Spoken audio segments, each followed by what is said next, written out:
The reason I like to outline with this chisel tip marker is because you can get thick lines and thin lines within the same line if you want. So you can start with like a thin area and you can pivot it.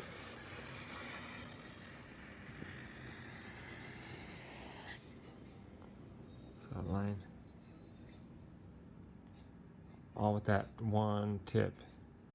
So like on female eyelashes, it's also very helpful very useful, start with that thin line and then you can switch to the thick side of it.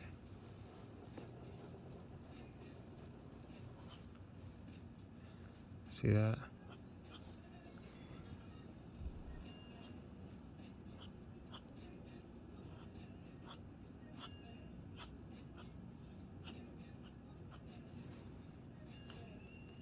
And then when you're ready to do your thinner details, you can switch to this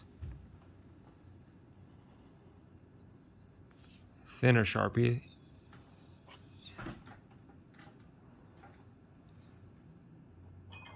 Always leave a little white area in the eye to show that like wet shine.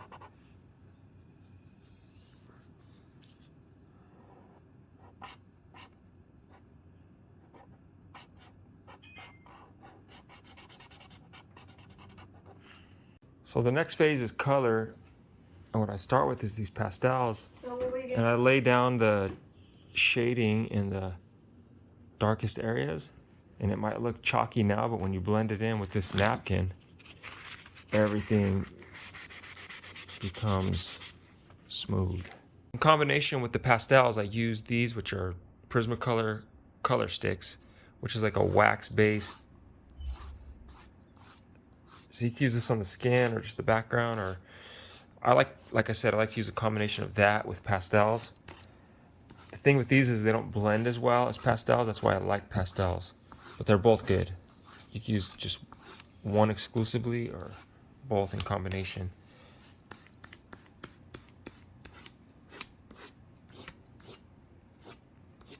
Here's where all that work with the pastels, laying down your pastels, pays off. When you get to blend, then everything makes more sense.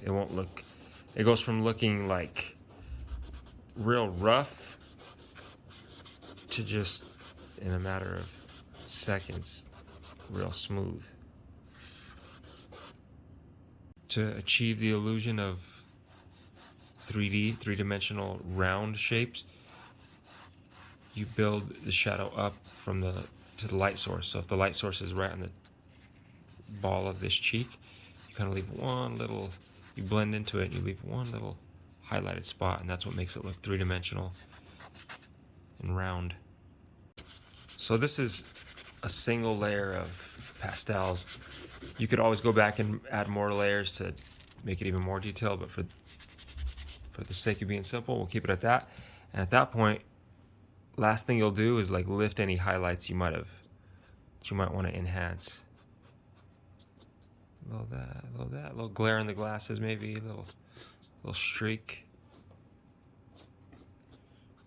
The eyes a little bit. A couple highlights in the hair is always good to hit. You don't want to overdo highlights though. You want to just keep them not minimal, but just only the necessary ones. So you don't want to overdo it to where it no longer becomes special at that point. So just a few touches on that, and then call it good. On to the next. And there we have the finished result.